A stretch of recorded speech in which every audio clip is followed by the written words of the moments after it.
Hey, what's going on, guys? So here in downtown Dallas, Texas, there is a cool little place, the Dallas World Aquarium. They took an old warehouse here in downtown Dallas and converted it into an indoor Orinoco Rainforest. And so I'm gonna go in and give you guys a tour of the Dallas World Aquarium. If you are planning a trip to Dallas, this might be a place that you would want to add to your to-go-to list. But it's a little bit pricey to get in there. It's almost $30 a person, but I'm sure that it's going to be completely worth it. Let's go in and take a tour of the Dallas World Aquarium.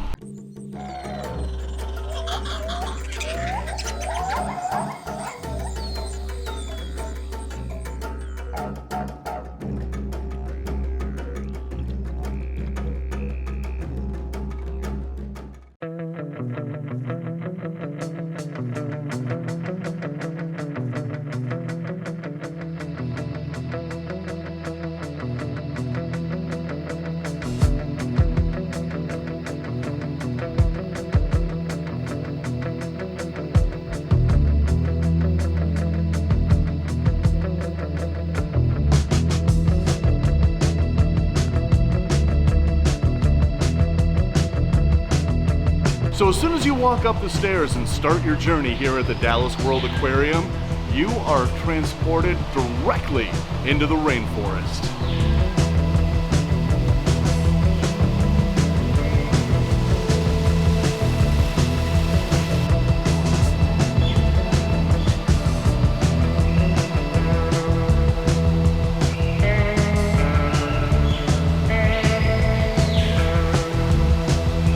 So you start on the top on this trek here, and the trail takes you all the way over there, and you wind up down at the pond.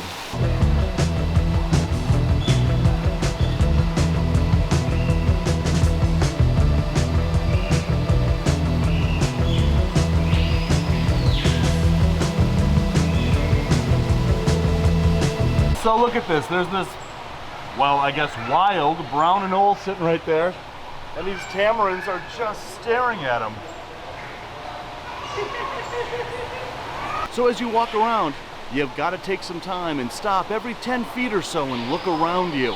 This place is so intricately designed that there's something amazing to see all around you. Like these red howler monkeys that have an enclosure in the corner over here, and if you don't notice it, you'll walk right on by it, just like in the wild. All right, there are crocodiles below, and that is just its tail. We're gonna get a better look when we get down there. And now we're at the giant otters that we saw from above. Look at this guy. Giant river otters are known as lobos de rio, or river wolves, in their natural habitat. They have a large, muscular, kind of beaver-like flattened tail and large webbed feet. These are the largest of the 13 other species of otters, reaching lengths of 6 feet and weighing 70 pounds. And they are so adorable and playful. Hi, buddy! He thinks the boom is cool. Like I said, they're just hams. Look at you! Look at you, buddy! So that's where we started our journey up there. And we are getting closer to this pond, and right over there is a big manatee that we're gonna meet when we get down there.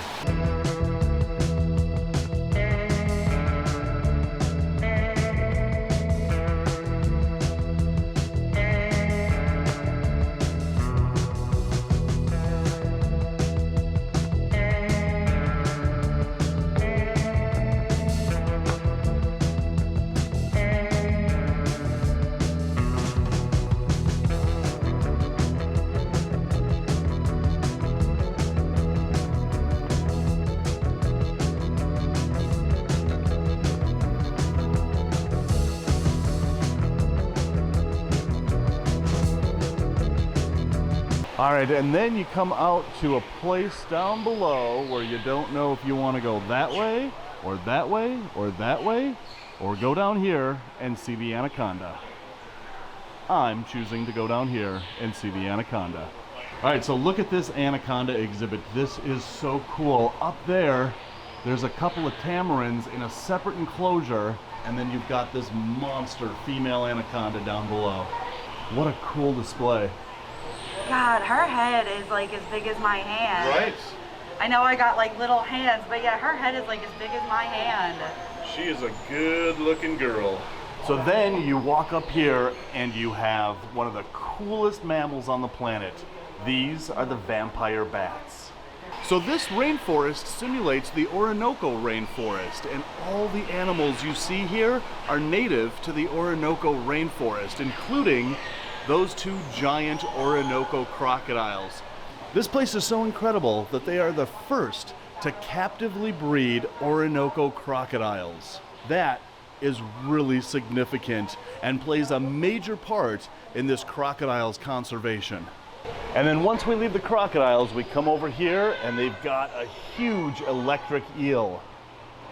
Enough power in that animal to bring down a horse. That's right.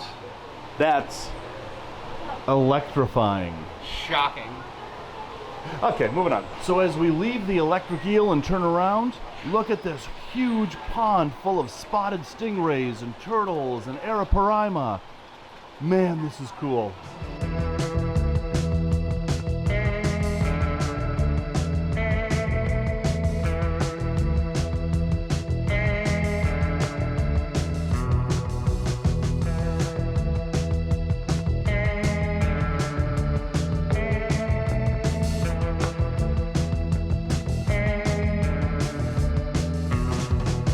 All right, so we're going down the stairs to one of the coolest things here at the aquarium, the underwater viewing and the manatee.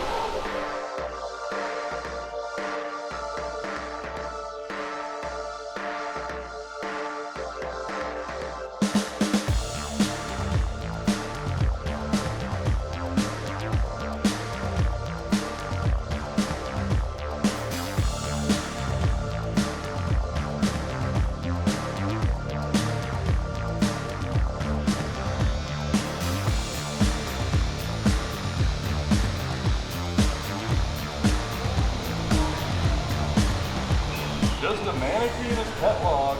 Look at it! Oh my gosh! Take it to him for a touchdown! Catfish, out of my way. The catfish is like, I want to be on YouTube. Catfish, babe. come on. I want to be on YouTube, babe. Yeah, right.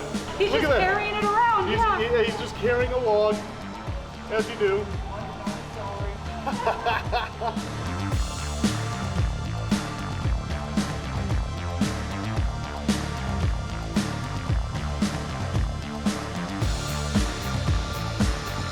So that catfish is being a catfish.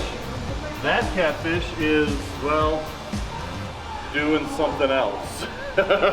All right, so leaving our manatee friend, we're coming in here. Look at this. We've got a whole group of fish tanks. Different reefs from around the world. We've got different reefs from around the world. So now, did you know that the plastic ballfish is native to British Columbia? Not a lot of people know about the plastic ballfish, but apparently it exists. And look at this, they've got a cafe here where you can sit and just watch all the fish in the aquariums here.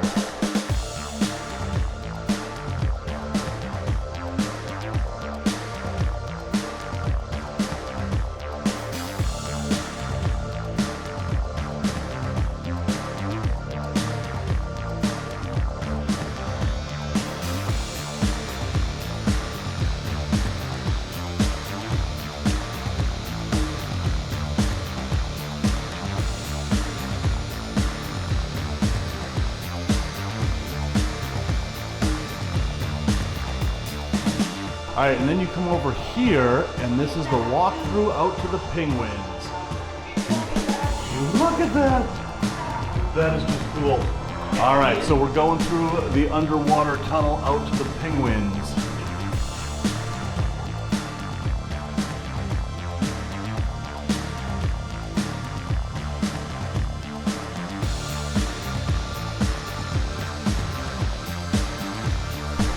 And then out the door to the penguins. Look at these penguins. Look at y'all.